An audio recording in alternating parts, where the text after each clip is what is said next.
Welcome to trigger వి సుందర్. ఇవాళ మనతో పాటు ఉన్నారు వీసీకే పార్టీ తెలంగాణ అధ్యక్షులు డాక్టర్ జిల్కర్ శ్రీనివాస్ గారు. ఆయనతో మాట్లాడదాం. నమస్తే అండి. నమస్తే సుందర్ గారు. దేశంలో సిబిఐ ఈడీలు ప్రతిపక్షాల మీదకి పోతున్నాయి. అదేవిధంగా ఇన్కమ్ ట్యాక్స్ డిపార్ట్మెంట్ కూడా ప్రతిపక్షాల మీదకి పోతున్నాయి. ముఖ్యమంత్రి స్థాయిలో ఉన్న వాళ్ళని కూడా అరెస్టులు చేస్తారు. ఏం జరుగుతుంది దేశంలో? తెల్లవారు లేస్తే ప్రశాంత్ కిషోర్ ఏదో ఒక టీవీలో బీజేపీకి అనుకూలమైన విశ్లేషణ చేస్తూ కనిపిస్తూ ఉంటాడు. అట్లాగే తెలంగాణలో కూడా బీజేపీకి అనుకూలంగా ఉపయోగపడే వాదనల్ని సోషల్ మీడియా ద్వారా కానీ మెయిన్ స్ట్రీమ్ మీడియా ద్వారా కానీ ప్రచారంలో పెట్టే ప్రయత్నం చేస్తూ ఉంటారు. అయితే కవిత గారిని అరెస్ట్ చేసి తిహార్ జైల్లో పెట్టడం అనేది బీజేపీకి బీఆర్ఎస్కు మధ్యన సంబంధాలు లేవు అని ప్రజల్ని కన్విన్స్ చేయడం కోసం చేసిన ఒక ట్రిక్. ఇది తప్పు చేసిరని కాదు, తప్పు చేస్తే ఆ తప్పుని నిరూపించే ఆధారాలు ప్రజలకి చూపించాలి. కేజ్రీవాల్ తప్పు చేశాడని ఆయన మీద ఆరోపణలు మోపి ఆయన్ని జైలు పాలు చేశారు. ఆయన భయపడకుండా తానేమి నేరం చేయలేదని తన కేసును తానే కోర్టులో వాదించుకుంటున్నాడు. అంతకుముందు హేమంత్ సోరేన్, జార్ఖండ్ సీఎం ముఖ్యమంత్రిగా ఉన్నటువంటి హేమంత్ సోరేన్ గారిని అరెస్ట్ చేసి జైల్లో పెట్టారు. ఆయన తన పార్టీకి సంబంధించిన మరొక వ్యక్తిని ముఖ్యమంత్రిగా ప్రకటించి ఆయన జైల్లోకి వెళ్ళారు. ఈ ముగ్గురి కేసుల్లో ఇప్పటి వరకు సుప్రీంకోర్టుకు కూడా వాళ్ళు ఇచ్చినటువంటి అంటే ఈడీ సిబిఐ ఇచ్చినటువంటి నివేదికలలో ఆధారాలు మా దగ్గర ఉన్నాయి అని చెబుతున్నారు తప్ప ఇదిగో పలానా ఆధారం మా దగ్గర ఉన్నది అని ఇప్పటి వరకు చూపించింది లేదు. ఎవిడెన్స్ని ఎస్టాబ్లిష్ చేయకుండానే కేవలం అనుమానం కారణంగా మేము ఇంకా ఆధారాలు సేకరించాలి కాబట్టి వీళ్ళు జైల్లో ఉంటేనే ఆ ఆధారాలని సేకరించగలుగుతాము, లేకపోతే వాళ్ళు ఆధారాలని డిస్మాంటిల్ చేసే అవకాశం ఉన్నది, నాశనం చేసే అవకాశం ఉన్నది అని చెప్పి ఒక ప్రిజంప్షన్ మీద ఒక అపోహని ఒక ఆర్గ్యుమెంట్గా సుప్రీంకోర్టుకి చెప్పడం ద్వారా చేస్తున్నారు. రీసెంట్గా ఇండియన్ లాయర్స్ యూనియన్ వాళ్ళు ఒక అలిగేషన్ చేశారు. Kejriwal bail petition, Hemant Soren bail petition, అట్లాగే కవిత గారి బెయిల్ పిటిషన్కి సంబంధించిన పిటిషన్స్ అన్నీ ఒక పర్టికులర్ జడ్జి దగ్గరికే పోయేటట్టుగా చేస్తున్నారు. ఆ జడ్జి గారు కావాలనే వాళ్ళకి బెయిల్ ఇవ్వకుండా జైల్లో పెడుతున్నారు. అంటే ఈడీ సిబిఐల ఆర్గ్యుమెంట్లు మెరిట్ లేకున్నా కూడా వాళ్ళకి కావాల్సినంత సమయాన్ని ఇస్తూ నిరపరాధులైనటువంటి వాళ్ళని జైల్లో ఉంచుతున్నారు అనేది ఇండియన్ లాయర్స్ యూనియన్ వాళ్ళు అడ్వకేట్సే వాళ్ళు చేస్తున్నటువంటి ఒక విమర్శ. కాబట్టి సుప్రీంకోర్టులో కూడా బీజేపీకి అనుకూలంగా పనిచేసేటువంటి కొంతమంది జడ్జీలు ఉన్నారు కాబట్టి ఆరోపణలను ఎదుర్కొంటున్నటువంటి వాళ్ళకి రావాల్సిన బెయిల్ రాకుండా అడ్డుకుంటున్నారు. ఎన్నికల ముందు చేయొచ్చా ఇట్లా? ఎన్నికల ముందు చేయటం అనేదే ప్రతిపక్షాలని తన ప్రత్యర్థుల్ని భయభ్రాంతులకు గురి చేయడం ద్వారా ఆయా నాయకుల మీద ఆ పార్టీలకి ఓట్లు వేసే ఓటర్లలో ఒక రకమైన వ్యతిరేకతని సృష్టించాలని, ఒక అనుమానాన్ని సృష్టించి తద్వారా ఆ ఓటుని బీజేపీ వైపు కొల్లగొట్టాలనే ప్లాన్ మీద వీళ్ళు చేశారు. అయితే అది మిస్ఫైర్ అయింది. ఇప్పుడు మిస్ఫైర్ ఎట్లా అంటారు? మిస్ఫైర్ ఎందుకు అయిందని అంటే కేజ్రీవాల్ గారు చాలా ధైర్యంగా నేను జైలు నుండే పరిపాలన చేస్తానన్నాడు. ఆయన లొంగిపోవడానికి సిద్ధపడలేదు. మనీష్ సిసోడియాని గత సంవత్సర కాలంగా జైల్లో ఉంచారు. ఆ పార్టీ కూడా లొంగిపోవడానికి సిద్ధంగా లేదు. ఎప్పుడైతే కేజ్రీవాల్ గట్టిగా నిలబడ్డాడో అప్పటి నుండి నరేంద్ర మోడీ పతనం ప్రారంభమైంది. ఎట్లా చెప్తారు? నరేంద్ర మోడీ పతనానికి సంబంధం ఏంది? ఎందుకనంటే కేజ్రీవాల్ అవినీతి వ్యతిరేక పోరాటంలోంచి నాయకుడిగా ఎదిగినటువంటి వ్యక్తి. ఆయన నిజంగా అవినీతికి పాల్పడలేదు, అది వాస్తవం. ఇప్పటి వరకు కూడా ఎలాంటి ఎవిడెన్స్ లేదు. కానీ మనం గమనించితే అంటే దేశవ్యాప్తంగా మెయిన్ స్ట్రీమ్ మీడియాని మేనేజ్ చేసుకోవడం ద్వారా బీజేపీ కొంతమంది వ్యక్తుల్ని దేశద్రోహులుగా లేకపోతే అవినీతి పరులుగా ప్రొజెక్ట్ చేసి బెనిఫిట్ పొందాలనుకున్నది. కానీ కేజ్రీవాల్ మీద పెట్టినటువంటి తప్పుడు కేసు ఆయన్ని అరెస్ట్ చేయటం అనే దాని మూలంగా ఢిల్లీలో రోజు కొన్ని వేల మంది నిరసన కార్యక్రమాలు తెలియజేస్తున్నారు, నిరసన ప్రదర్శనలు చేస్తున్నారు. దేశవ్యాప్తంగా అసలు కేజ్రీవాల్ని అరెస్ట్ చేయటం ఏంటిది అనేది ఒక పెద్ద చర్చగా మారింది. ముఖ్యంగా కేజ్రీవాల్కి సామాజిక వర్గము, బలమైన సామాజిక వర్గం వైశ్యులు, వాళ్ళు వ్యాపార వర్గం. దేశంలో ఆ వ్యాపార వర్గానికి ఉన్న ఏకైక రాజకీయ ప్రతినిధి కేజ్రీవాల్ గారు. ఇంతకు ముందు రోషే గారు ఉండేది. సో రోషే గారు ఇప్పుడు లేరు. కేజ్రీవాల్ గారు ఒక పార్టీ పెట్టి, ఆమ్ ఆద్మీ పార్టీ పెట్టి దేశంలోనే ఒక ప్రభంజనాన్ని సృష్టించి ఆయన ఒక రాష్ట్రానికి ముఖ్యమంత్రి కావడం అనేది ఆ సామాజిక వర్గానికి గౌరవాన్ని, గర్వాన్ని కలిగించేది. వాళ్ళ మనోభావాల్ని నరేంద్ర మోడీ గాయపరిచాడు. అందుకని ఇప్పుడు దేశవ్యాప్తంగా ఉన్న వ్యాపార వర్గం అంతా కేజ్రీవాల్కి అండగా ఉన్నది. అట్లాగే సామాన్య ప్రజానీకం కూడా కేజ్రీవాల్ అరెస్ట్ని వాళ్ళు క్వశ్చన్ చేస్తున్నారు. ఇప్పుడు కవిత అరెస్ట్ అయింది. కవిత అరెస్ట్ అయితే తెలంగాణలో ఆందోళనలు లేవు. ఎందుకంటే కవిత నిజంగానే ఇన్వాల్వ్ అయి ఉందా లేదా అని ఒక అనుమానం, ఇక్కడ ఒక సందిగ్ధం ఉంది. ఎందుకంటే కేసీఆర్ మీద కొన్ని అవినీతి ఆరోపణలు ఉన్నాయి. కాళేశ్వరం ప్రాజెక్టులు అవినీతికి పాల్పడ్డాడని, ఇంకా ఆశ్రిత పక్షపాతానికి పాల్పడ్డాడని ఒక ఆరోపణలు ఉన్నాయి. కాబట్టి కవితని అరెస్ట్ చేసినప్పుడు ఇక్కడ పెద్ద ఎత్తున ఆందోళన జరగాలి. కనీసం కేసీఆర్ అయినా నోరు విప్పి మాట్లాడాలి. కానీ కేజ్రీవాల్ నేరం చేయలేదని, తప్పు చేయలేదని భావించారు కాబట్టి ఢిల్లీలో ఉన్నటువంటి ప్రజలందరూ కూడా తిరుగుబాటు చేస్తున్నారు. ఇండియా కూటమి రీసెంట్గా ఒక పెద్ద బహిరంగ సభ రామ్లీలా మైదాన్లో పెడితే లక్షలాది మంది వచ్చారు. అన్ని పార్టీల నాయకులు వచ్చి, ఆ పార్టీల అధ్యక్షులు వచ్చి కేజ్రీవాల్ గారికి సంఘీభావం తెలిపారు. కాబట్టి కేజ్రీవాల్ భార్య కూడా అరెస్ట్ అయిన రోజే ప్రెస్ మీట్ పెట్టి తిప్పికొట్టింది దాడిని. కానీ అదేవిధంగా కేసీఆర్ కూడా కవిత అరెస్ట్ జరిగిన రోజే బీజేపీని, నరేంద్ర మోడీని తిప్పికొట్టి ఉంటే తప్పకుండా ఇక్కడ కవితకి మద్దతు దొరికేది, కేసీఆర్కు మద్దతు దొరికేది. తెల్లారి లేస్తే రేవంత్ రెడ్డి మీద విరుచుకపడుతున్న కేసీఆర్ గారు ఇవాళ కూడా కేసీఆర్ గారు ప్రెస్ మీట్ పెట్టారు. నరేంద్ర మోడీ మీద ఎందుకు విరుచుకపడట్లేదు? స్వయంగా తన బిడ్డను అరెస్ట్ చేసి దొంగలు, తీవ్రమైన భయంకరమైన నేరస్తులు ఉండే తిహార్ జైల్లో బంధించితే తన బిడ్డ గురించి ఎందుకు మాట్లాడట్లేదు అనే ప్రశ్న వచ్చింది. ఆ ప్రశ్నకి ఆయన సమాధానం చెప్పాలి. ఆ సమాధానాన్ని తెలంగాణ ప్రజలు ఎక్స్పెక్ట్ చేస్తున్నారు, కానీ చెప్పడానికి ఈయన రెడీగా లేడు. కాబట్టి రాష్ట్రంలో, దేశంలో హేమంత్ సోరెన్ అరెస్ట్ చేసినప్పుడు, జైల్లో పెట్టినప్పుడు దేశ ప్రజలందరూ ఆందోళన చేశారు. ప్రజలు ఎన్నుకున్న ఒక ముఖ్యమంత్రిని అవినీతి ఆరోపణల మీద, అది కూడా ఆధారాలు లేని ఆరోపణలతోటి అరెస్ట్ చేయటం ఏంటి? అంతకుమించిన ఆరోపణలు నరేంద్ర మోడీ మీద ఉన్నాయి కదా. అంతకుమించిన ఆరోపణలు అవును. ఇప్పుడు ఎలక్టోరల్ బాండ్స్ ఉన్నాయి. 8,000 కోట్ల రూపాయలు బీజేపీకి ఈ కంపెనీలు ఇచ్చాయి. మెగా కంపెనీ, ఇంకా రకరకాలైనటువంటి కంపెనీలు ఇచ్చాయి. ఈ కంపెనీలు ఎలక్టోరల్ బాండ్స్ రూపంలో కోట్ల రూపాయలు ఇస్తే సుమారు 3,80,000 కోట్ల రూపాయల ప్రాజెక్టులు ఆ కంపెనీలకు ఇచ్చినట్టుగా ఆరోపణలు వచ్చాయి. అంటే 8,000 కోట్లు బీజేపీ ఫండ్ గా తీసుకొని 3 లక్షల కోట్ల ప్రాజెక్టు, 3 లక్షల కోట్ల ప్రాజెక్టులు ఒక పిడికెడు కంపెనీలకు ఇచ్చారు. చాలా గొప్ప intellectual, London school of economics లో పిహెచ్డి చేసినటువంటి పరకాల ప్రభాకర్ గారు స్వయంగా ఈ దేశ ఫైనాన్స్ మినిస్టర్ నిర్మలా సీతారామన్ గారి హస్బెండ్, ఆయనే చెప్పాడు ప్రపంచంలోనే అతిపెద్ద స్కామ్ ఎలక్టోరల్ బాండ్స్ స్కామ్ అన్నాడు. సుప్రీంకోర్టు కూడా అది అవినీతికి కారణమవుతున్నది అనే కారణంతో అరెస్ట్ చేసింది, దాన్ని రద్దు చేసింది. అంటే supreme court judgement itself electoral bonds ని ఒక స్కామ్ గా గుర్తించింది. అలాంటప్పుడు మరి నరేంద్ర మోడీని అరెస్ట్ చేయాలి కదా, అమిత్ షాని అరెస్ట్ చేయాలి కదా. ఎవరు అరెస్ట్ చేయాలి? అదే మరి ఈడీ ఎందుకు అరెస్ట్ చేయదు? ఈడీ స్వతంత్ర సంస్థ అయితే, నిజంగా ఎవరి ఒత్తిళ్లకి, ఎవరి ఆదేశాలకి లోబడి పనిచేయని సంస్థే అయితే, అంత నిజాయితీగా దేశంలో ఆర్థిక నేరాలను అరికట్టడం కోసమే ఆ సంస్థ ఉంటే ముందు నరేంద్ర మోడీ మీద కేసులు పెట్టాలిగా. కేవలం ప్రతిపక్ష పార్టీల మీద, ఆ పార్టీలకు సంబంధించిన నాయకుల మీద మాత్రమే కేసులు పెడుతున్నారు. బీజేపీలో అవినీతికి పాల్పడ్డ వాళ్ళు ఉన్నారు కదా. గుజరాత్లో ఏకంగా ఒక 2 సంవత్సరాల కాలంలోనే 15 బ్రిడ్జిలు కూలిపోయాయి. అందరం మన సోషల్ మీడియాలో చూసాం ఆ వీడియోలు.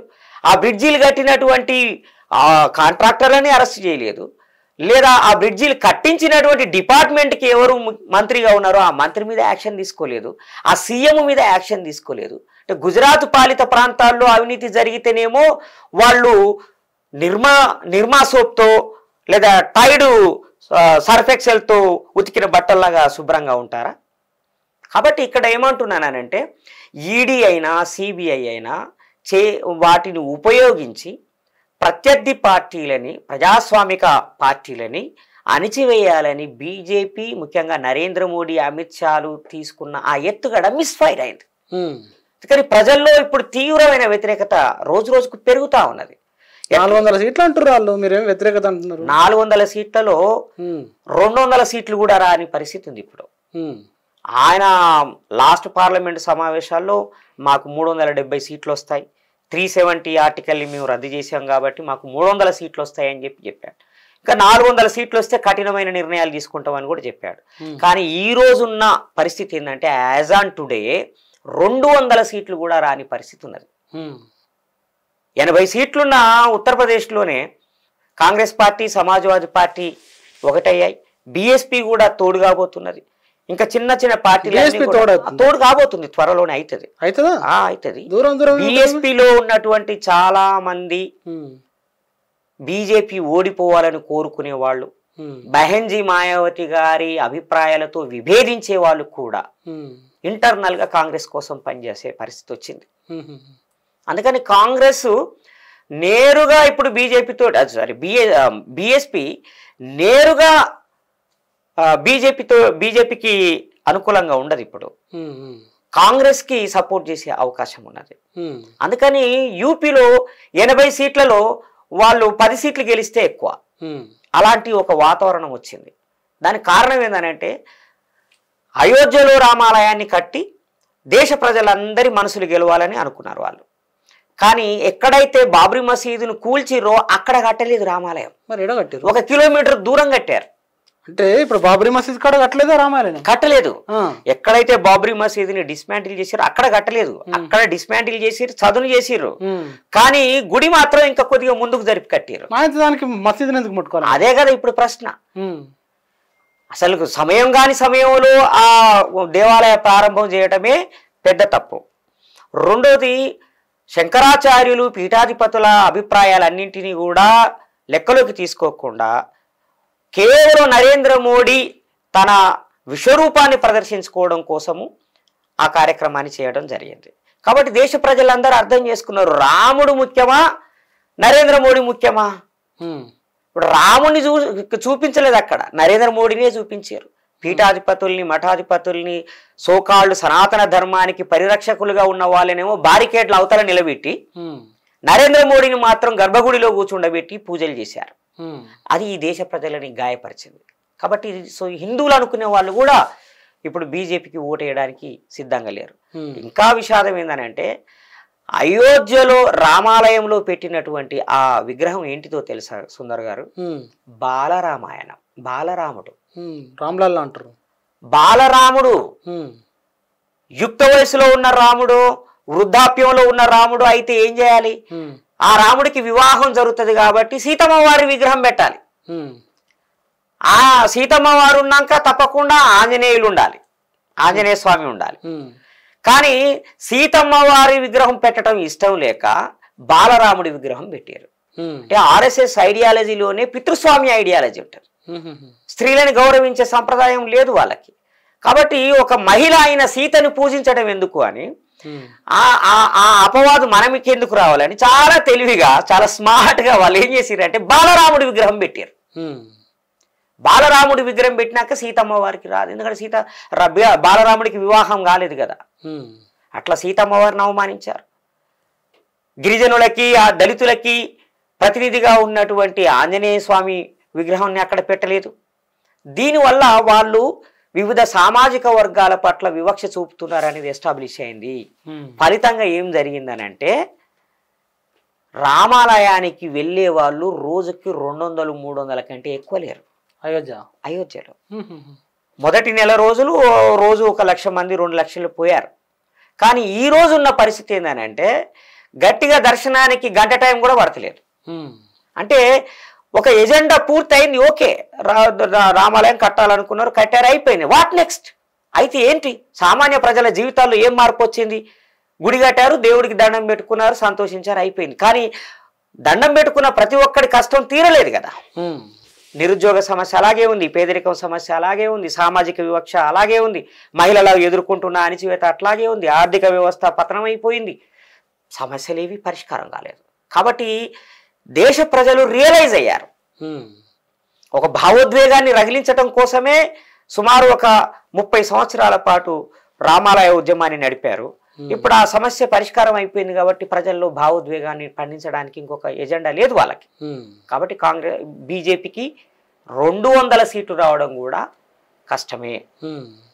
ఇక్కడ కాంగ్రెస్ అకౌంట్స్ ఫ్రీజ్ చేశారు కరెక్ట్ ఎన్నికల ముందు. లెఫ్ట్ పార్టీలకు కూడా నోటీసులు ఇచ్చినారు.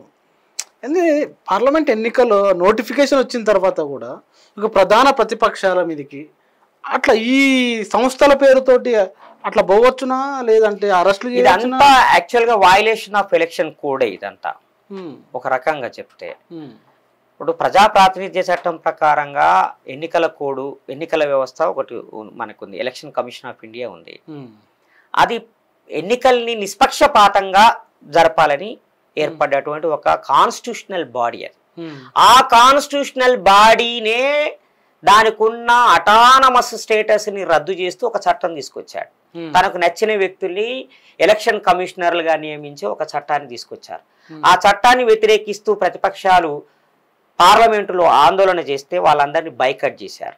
సుమారు 148 మంది ప్రతిపక్ష ఎంపీలని పార్లమెంట్కి బయటికి పంపించి ఆ చట్టాన్ని చేసుకున్నారు. ఇప్పుడు అదనంగా సడన్ గా ఒక 2 కమిషనర్లను తీసుకొచ్చి పెట్టుకున్నారు. ఎందుకంటే గతంలో ఉన్న 2 కమిషనర్లు వాళ్ళు రిజైన్ చేశారు. వాళ్ళు ఏ కారణం వల్ల రిజైన్ చేశారో సడన్ గా చేశారు. వాళ్ళు లోకానికి ఇంకా చెప్పలేదు. కానీ నరేంద్ర మోడీ బలవంతం కారణంగానే వాళ్ళు రాజీనామా చేశారు. ఇప్పుడు కొత్తగా ఒక 2 తీసుకొచ్చి పెట్టారు. సో ఎలక్షన్ కమిషనే నరేంద్ర మోడీ చేతుల్లో ఉన్నది. ఎలక్షన్ కమిషను స్వయం ప్రతిపత్తిని కోల్పోయింది. కాబట్టి ఈడీ, సిబిఐ ప్రతిపక్ష పార్టీల మీద చేస్తున్నటువంటి ఈ దాడులు ఏవైతున్నాయో అది వయలేషన్ ఆఫ్ ది కోడ్ కిందకు వస్తుంది. ఎన్నికల నియమావళి ఉల్లంఘన ఇది. అది ఇప్పుడు మీరు కాంగ్రెస్ పార్టీకి వాళ్ళు 1700 కోట్ల రూపాయలు మీరు కట్టాలని చెప్పి ఈడీ మన ఇన్కమ్ ట్యాక్స్ డిపార్ట్మెంట్ వాళ్ళు పంపించారు. అట్లాగే కమ్యూనిస్టుల మీద కూడా అసలు ఒరిజినల్గా ఒక ట్రాన్స్పరెన్సీని మెయింటైన్ చేసేదంటేనే కమ్యూనిస్టులు. ప్రతి రూపాయికి వాళ్ళు అకౌంటబిలిటీ చూపిస్తారు. వాళ్ళ మీద కూడా అలిగేషన్స్, ఫాల్స్ అలిగేషన్స్ ఈ సిబిఐ, ఈడీ అనేది చేయటం మొదలుపెట్టింది. కాబట్టి ఎలక్టోరల్ బాండ్స్ అనే పెద్ద అవినీతిని, బీజేపీ చేసినటువంటి ఒక స్కామ్ని ప్రజల దృష్టిలో పడకుండా చేయడానికి కాంగ్రెస్ పార్టీ మీద బురద జల్లడము, కమ్యూనిస్టు పార్టీల మీద బురద జల్లడం అనే కార్యక్రమాన్ని చేపట్టింది. కాబట్టి రేపు ఈ మొత్తం విషయాల మీద దేశ ప్రజలు తీర్పునివ్వబోతున్నారు. 100% బీజేపీ ఓడిపోబోతున్నది. లాస్ట్ టైం మనం మాట్లాడుకున్నాం పైన ఇంటర్వ్యూలో, ఈవీఎంలకు సంబంధించి మీరు కూడా ఒక డిమాండ్ చేశారు, 100% వీవీప్యాట్లను లెక్క పెట్టాలి ఒకవేళ ఇదే ఈవీఎంలు ఉంటాయని చెప్పేసి. అదే కామెంట్ను సుప్రీంకోర్టు ఇప్పుడు ఎన్నికల కమిషన్కి ఎందుకు చేయకూడదు అట్లా అని చెప్పేసి ఒక నోటీస్ ఇచ్చినట్టుంది. ఏం పరిణామాలు జరగబోతుంది? ఇది మంచి పరిణామం నా దృష్టిలో. ఎందుకంటే ఈవీఎంలను రద్దు చేయాలని గత 10 సంవత్సరాలుగా పోరాటం జరుగుతున్నది. కనీసం వీవీప్యాట్లనైనా 100% లెక్కించండి అనే ఒక డిమాండ్, చాలా మంచి డిమాండ్ ముందుకు తీసుకొచ్చారు. అయినా కూడా ఎలక్షన్ కమిషన్ అందుకు సిద్ధపడలేదు. ఎలక్షన్ కమిషన్కే అన్ని పార్టీలు అప్పీల్ చేశాయి వీవీప్యాట్లని 100% లెక్కించండి అని. దాంట్లో మా వీసీకే పార్టీ కూడా ఉన్నది. కానీ ఎలక్షన్ కమిషన్ అడమెంట్గా ఆ డిమాండ్ని తిరస్కరించింది. దీంతో కపిల్ సిబాల్ ఆధ్వర్యంలో సుప్రీంకోర్టులో ఒక కేసు వేయడం జరిగింది. సుప్రీంకోర్టు ఆ పిటిషన్ని అలో చేసింది, యాక్సెప్ట్ చేసింది. ఎలక్షన్ కమిషన్కి నోటీసులు పంపించింది. ఎందుకు వీవీప్యాట్లని 100% లెక్కించకూడదో చెప్పండి అని. ఇప్పటి వరకు కేవలం ర్యాండమ్గా మాత్రమే కొన్ని ఒక 25% లేదా 10% ఓటింగ్ మాత్రమే ర్యాండమ్గా చెక్ చేయడం, అంటే ఒక 5-6 ఈవీఎంలను మాత్రమే అనుమానం వస్తే చెక్ చేసే సిచ్యువేషన్ ఉంది. లాస్ట్ టైం ఎలక్షన్స్లో చాలామంది అభ్యర్థులు, ఓడిపోయిన అభ్యర్థులు, అంటే తక్కువ ఓట్లతోటి ఓడిపోయిన అభ్యర్థులు అప్పీల్ చేశారు ఎలక్షన్ కమిషన్కి, ఈ వీవీప్యాట్లను లెక్కించండి అని. అంటే లెక్కించలేదు ఎక్కడ కూడా. అందుకని వీవీప్యాట్లకి యాక్చువల్గా పోలైన ఓట్లకి మధ్యన ఒక డిఫరెన్స్ ఉన్నది. గతంలో చాలా నియోజకవర్గాల్లో మ్యాక్సిమము 2 నుంచి 3 వేల ఓట్ల డిఫరెన్స్ ఉన్నది పోలైన ఓట్లకి. అంటే పోలైన ఓట్ల అయినప్పుడు ప్రతి రిజిస్టర్లో దాన్ని టిక్ చేస్తారు కదా, ఈవినింగ్ ప్రకటిస్తారు ఇన్ని ఓట్లు పోలయ్యాయి ఈ పోలీస్ స్టేషన్, ఈ పోలింగ్ స్టేషన్లో అని. అట్లా మాన్యువల్ గా ప్రకటించిన నెంబర్కి ఈవీఎంలు ఆన్ చేసి లెక్కించినప్పుడు ఈవీఎంలు చూపించినటువంటి పోలింగ్ డాటాకి డిఫరెన్స్ ఉన్నది. ఒక్కొక్క నియోజకవర్గంలో 2000-3000 తేడా ఉన్నది. అలాంటి విషయాల మీద కంప్లైంట్స్ పోయాయి. ఎలక్షన్ కమిషన్ తన అఫీషియల్ వెబ్సైట్లోనే ఆ డిఫరెన్సెస్ ఉన్నటువంటి పోలింగ్ డాటాను కూడా పెట్టింది, ఆ ఓట్ల డాటాను. కానీ దేశవ్యాప్తంగా విమర్శలు రాగానే ఆ వెబ్సైట్ నుంచి ఆ డీటెయిల్స్ అన్ని కూడా తొలగించేసింది. కాబట్టి ఇప్పుడు దేశ ప్రజలందరూ డిమాండ్ చేస్తున్నారు వీవీప్యాట్లని 100% లెక్కించండి అని. సుప్రీంకోర్టు నిజంగానే ఆ కేసుని సీరియస్గా తీసుకొని కనుక విచారించి, అంటే 2 వారాల టైం ఏదో గడువు ఇచ్చింది ఎలక్షన్ కమిషన్ యొక్క ఒపీనియన్ తీసుకోవడానికి, కరెక్ట్గా వాదనలు జరిగి కనుక తీర్పు వీవీప్యాట్లను లెక్కించండి అని చెప్పి వస్తే నరేంద్ర మోడీ భాగవతం బయటపడుతుంది. నరేంద్ర మోడీ ఎలక్షన్ స్కామ్కి పాల్పడ్డాడనేది తేలుతుంది. ఎలక్షన్ స్కామ్ అంటారు, స్కామే అనాలి. ఎందుకనంటే నా ఓటు నాకు తెలియకుండా తనకేసుకున్నాడు కదా. మోడీ ఏం చేస్తారని ఎట్లా అంటారు మీరు? మోడీ ఆధ్వర్యంలో జరిగినటువంటిది ఇది, హోమ్ మినిస్ట్రీ ఆధ్వర్యంలోనూ జరుగుతుంది. రీసెంట్ గా జస్ట్ ఒక 2-3 డేస్ క్రితం రాజమండ్రిలోనో ఏమో వైఎస్ జగన్ రెడ్డికి సంబంధించినటువంటి ఒక వెహికల్లో, అంటే ఆయన వెహికల్ అని కాదు కానీ ఆ పార్టీకి సంబంధించినటువంటి వెహికల్లో ఈవీఎం మిషన్లు పోతూ ఉంటే ఎలక్షన్ కమిషన్ వాళ్ళే పట్టుకున్నారు. అది వచ్చి ఒక ట్రాలీ నిండా ఉన్నాయి ఈవీఎం మిషన్స్, ట్రాలీ నిండా. అది మన ఆంధ్రాలో పక్క రాష్ట్రంలో ఒక జగన్ రెడ్డి దగ్గరనే ఒక ట్రాలీ నిండా అన్ని ఈవీఎంలు ఉంటే నరేంద్ర మోడీ దగ్గర ఎన్ని ఉండాలి? లాస్ట్ టైము యూపీలో చాలా చోట్ల కొంతమంది ఇండివిజువల్స్ ఈవీఎం మిషన్లను పట్టుకొని బండ్ల మీద పోతున్నటువంటి వీడియోలు సోషల్ మీడియాలో, కార్లలో పోతున్నటువంటి వాటిని పట్టుకొని ఉన్న సంఘటనలు కూడా చూసాం. అసలు ఒక ప్రైవేటు వ్యక్తికి ఈవీఎం మిషన్ ఎక్కడి నుంచి వచ్చింది? ఒక ప్రైవేటు వ్యక్తికే ఒక ఈవీఎం మిషన్ చేతికి వస్తే ఆర్గనైజ్డ్ పార్టీ వెనకాల ఇంకెన్ని ఉండాలి? ఎలక్షన్ కమిషన్కి 20 లక్షల ఈవీఎంలు ఇస్తే దాంట్లో 10 లక్షల ఈవీఎంలు ఎక్కడున్నాయో మాకే తెలియదని చెప్పి ఎలక్షన్ కమిషనే ఆర్టీఐ చట్టం ప్రకారంగా ఇచ్చిన సమాచారంలో ఉంది. కాబట్టి ఆంధ్రాలోనే అన్ని ఈవీఎంలు దొరికితే నరేంద్ర మోడీ దగ్గర ఎన్ని ఈవీఎంలు ఉండాలి? బీజేపీ దగ్గర ఇంకెన్ని ఈవీఎంలు ఉండాలి? కాబట్టి ఈవీఎంలు అనేటివి ట్యాంపరింగ్ చేయడానికి మాత్రమే కాదు, ఇట్లా అడ్డదారిన తీసుకుపోయి ఆ స్ట్రాంగ్ రూముల్లో పొందుపరచడానికి కూడా ఉపయోగిస్తున్నారు. అందుకే లాస్ట్ టైము యూపీ ఎలక్షన్స్లో ఈవీఎం మిషన్ల దగ్గర కావలు గాయాల్సి వచ్చింది. సమాజ్వాదీ పార్టీ వాళ్ళు కావలు కాశారు, మీరు కొన్ని ఈవీఎంలను మార్చే అవకాశం ఉంది అని. సో ఇంకా ఒక కాస్త ధైర్యంగా ఎదుర్కోగలిగిన అఖిలేష్ యాదవ్ మూలంగా అక్కడ చేయగలిగారు. ప్రతిపక్షాలు బలహీనంగా ఉన్న చోట ఈవీఎంలని దాచిపెట్టిన చోట ఎలక్షన్ సిబ్బందిని అట్లాగే పోలీసు సెక్యూరిటీ సిబ్బందిని మేనేజ్ చేసుకుంటే వాళ్ళకి నచ్చినట్టుగా ఈవీఎం మిషన్లను మార్చుకోవచ్చు కదా. దీన్ని ఏం ప్రజాస్వామ్యం అనాలి మరి? ఇది మాకింగ్ ద డెమోక్రసీ. ఇది ప్రజాస్వామ్యాన్ని కూని చేయడం, ఇది మాకరీ ఆఫ్ డెమోక్రసీ. ప్రజాస్వామ్యాన్ని దగా చేయడం ఇది ప్రజాస్వామ్యం కాదు. ప్రజాస్వామ్యానికి ఒక అత్యున్నత వ్యక్తీకరణ రూపం ఓటు హక్కు. ఆ ఓటు హక్కునే దొంగిలించేస్తున్నాడు నరేంద్ర మోడీ. ప్రజల అభిష్టానికి వ్యతిరేకంగా నిర్ణయాన్ని ప్రకటింపజేసుకొని అధికారంలోకి వస్తున్నాడు.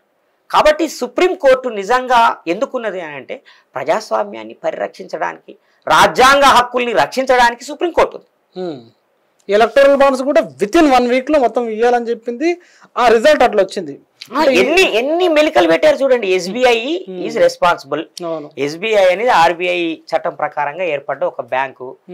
సుప్రీంకోర్టు 3-4 సార్లు డైరెక్షన్ ఇవ్వాల్సి వచ్చింది. ప్రతి డీటెయిల్స్ ఇవ్వండి అని అంటే దాచిపెట్టి ఇవ్వడము. రిసీవర్ ఎవరో ఇవ్వడు.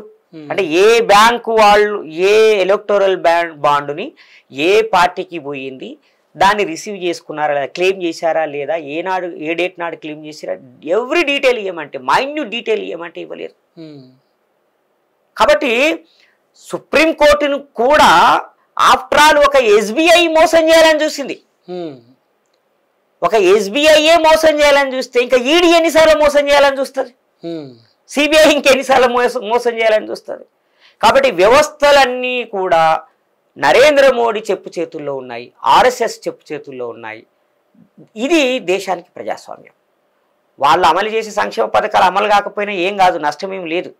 ఆయన 2 కోట్ల ఉద్యోగాలు ఇవ్వకపోయినా ఇవ్వకపోతే రేపు 2 కోట్ల ఉద్యోగాలు తెచ్చుకుంటాం గవర్నమెంట్ మారినాక.